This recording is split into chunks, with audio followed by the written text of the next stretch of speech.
আরে মিঠু কম্বলের মধ্যে এভাবে শুয়ে থাকে।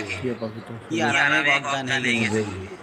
গাছের ঠিক মাঝ বরাবর এই গুলির মাঝে বাসা বেঁধেছে একজোড়া টিয়া পাখি।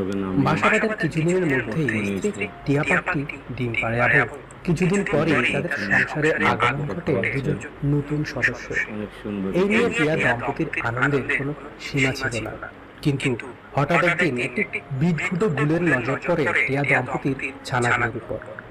রাক্ষসে গুলটি সুযোগ বুঝে হানা দেয় ছানাদের উপর।